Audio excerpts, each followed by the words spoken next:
دھوکہ دیا گیا، مغالطہ دیا گیا، جھوٹ بولا گیا، اور اہل سنت کو یہ سمجھایا گیا کہ یہ شیعوں کی گڑھی ہوئی حدیث ہے۔ اب بتائیے، سیوطی شیعہ تھے، ابن حجر شیعہ تھے، ذہبی شیعہ تھے، اور حاکم نیشاپوری شیعہ تھے، اور نسائی شیعہ تھے، سب شیعہ ہی تھے، اس لیے کہ یہ محدثین اگر فیصلہ کر دیں کسی حدیث کے بارے میں تو اس کے بعد ادھر ادھر کی باتیں کرنے والا کوئی مریض، دل کا بیمار، کینسر زدہ ہی ہو۔ سن 10 ہجری کا حج ہے۔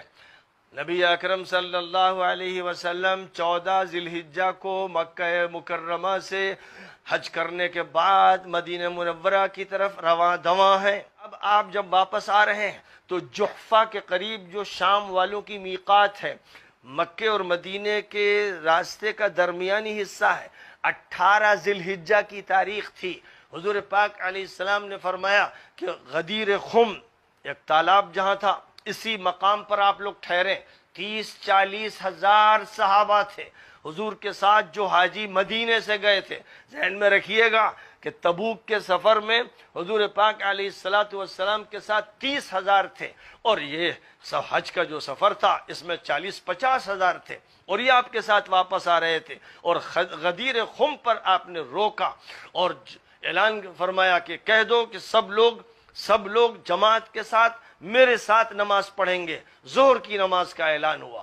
ظہر کی نماز کے لیے سارا مجمع وہاں اکٹھا ہو گیا، ورنہ سفروں میں کبھی اجازت ہوتی تھی کہ اپنے اپنے خیموں میں پڑھ لو، لیکن آپ نے سب کو جمع فرمایا۔ ایک مجمع تھا، ایک ٹھٹ کا ٹھٹ تھا، ایک زبردست قسم کا اجتماع ہو رہا تھا۔ اس میں حضور پاک علیہ السلام تشریف لائے۔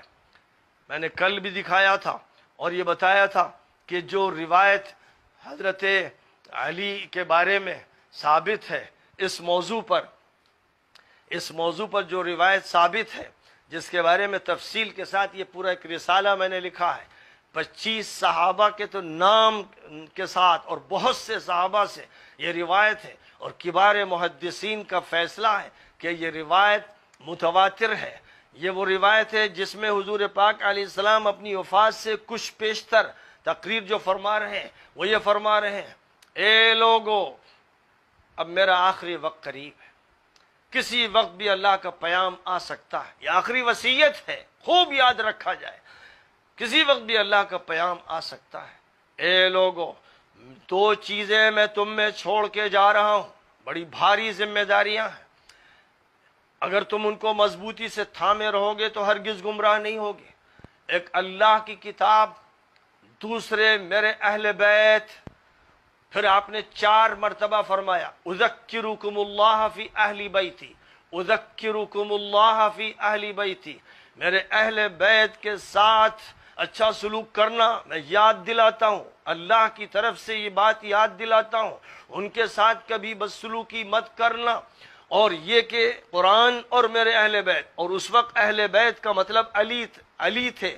روایت کے راوی کہتے ہیں کہ حضور نے حضرت علی کو بلایا اور پھر کہا کہ کھڑے ہو، ہاتھ پکڑا، اور ہاتھ پکڑ کر لوگوں کا سامنا کراتے ہوئے کہا: اے لوگو، الست اولا بالمؤمنین من انفسہم، کیا تمام اہل ایمان کی ولایت مجھے حاصل نہیں؟ ان کی جانوں سے زیادہ میں ان کا ذمہ دار نہیں؟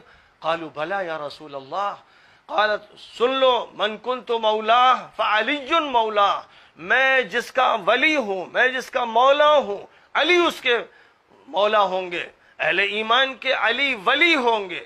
علی ولی المؤمنین من بعدی، فرمایا کہ یہ ان کا مقام ہے، اللہ کی طرف سے طے کیا گیا۔ اور فرمایا کہ من عادى علیا فقد عادانی، علی سے جو دشمنی کرے گا وہ میرا دشمن ہوگا۔ اور یہ فرمایا تھا: اللہم والی من والاہ وعادی من عاداہ، اے اللہ جو ان کے ساتھ تعلق رکھے، محبت رکھے، ان کو اپنا ولی مانے، اے اللہ تو اس کا ولی بن جا، اور جو ان سے دشمنی کرے، اے اللہ تو اس کا دشمن بن جا۔ یہ حدیث صحیح ہی نہیں ہے، متواتر ہے، اور میں نے اس حدیث کے بارے میں بار تذکرہ کیا، اور اس کی جو روایتیں ہیں ان کا ذکر کیا ہے۔ لہذا ظاہر ہے کہ ان روایتوں کے نقل ہونے کے بعد بھی اگر کوئی شخص شک و شبہ پیدا کرتا ہے اور روایتوں کے بارے میں تشکیک کی مہم چلاتا ہے تو وہ منحوس، محروم اور اللہ کی رحمت اور نبی کی رحمت سے دور ہے۔ یہ وہ حدیث ہے جس کو متواتر کہنے والے علماء میں حاکم نیشاپوری ہیں، امام ذہبی نے التلخیص میں، حافظ ابن حجر نے المطالب العالیہ میں، امام حیثمی نے مجمع الزوائد میں، امام سیوطی نے الجامع الصغیر میں، امام شیخ البانی نے سلسلۃ الاحادیث الصحیحہ اور صحیح الجامع الصغیر میں اس کا تذکرہ کیا۔ حافظ ابن حجر نے کہا وَقَدْ صَحَّ أَنَّهُ صلی اللہ علیہ وسلم قال انی تارک فیکم ما ان تمسکتم به لن تضلوا کتاب اللہ وعطرتی۔ میں دو چیزیں تم میں چھوڑ کر جا رہا ہوں، اگر تم ان کو مضبوطی سے تھامے رہو گے تو گمراہ نہیں ہوگے۔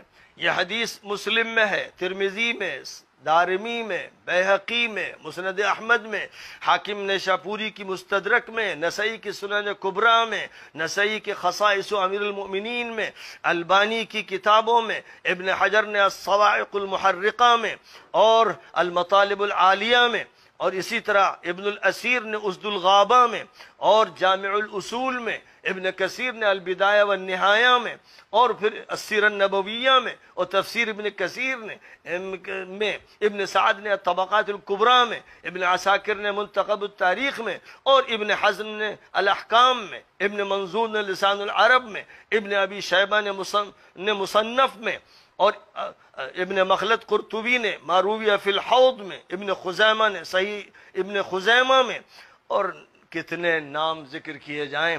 میں نے ان روایتوں کا تتبع کیا ہے اور ان کے نصوص بھی بیان کیے ہیں۔ 40 روایتوں کی تعداد یہاں تو صرف یہ 40 پہنچ گئی ہے، پھر اس کے بعد ان کے متون کا تذکرہ کیا ہے۔ چونکہ یہ دھوکہ دیا گیا، مغالطہ دیا گیا، جھوٹ بولا گیا، اور اہل سنت کو یہ سمجھایا گیا کہ یہ شیعوں کی گڑھی ہوئی حدیث ہے۔ اب بتائیے، سیوطی شیعہ تھے، ابن حجر شیعہ تھے، ذہبی شیعہ تھے، اور حاکم نیشاپوری شیعہ تھے، اور نسائی شیعہ تھے، سب شیعہ ہی تھے۔ اگر یہ سب شیعہ تھے تو اے اہل سنت تم بھی شیعہ بن جاؤ۔ اگر یہ شیعہ تھے تو تم بھی شیعہ بن جاؤ تو تمہاری بھی آخرت بن جائے گی۔ اس لیے کہ یہ محدثین اگر فیصلہ کر دیں کسی حدیث کے بارے میں تو اس کے بعد ادھر ادھر کی باتیں کرنے والا کوئی مریض دل کا بیمار کینسر زدہ ہی ہو سکتا ہے۔ بہرحال بات پھر پھیلتی چلی جاتی ہے اور بڑھتی چلی جاتی ہے۔ میں یہ ذکر کر رہا تھا کہ حضرت علی کے حق میں اور پھر اہل بیت کے حق میں حضور پاک علیہ السلام نے غدیر خم کے مقام پر 18 ذی الحجہ میں ظہر کی نماز کے بعد جو خطاب فرمایا تھا وہ آپ کی آخری وصیت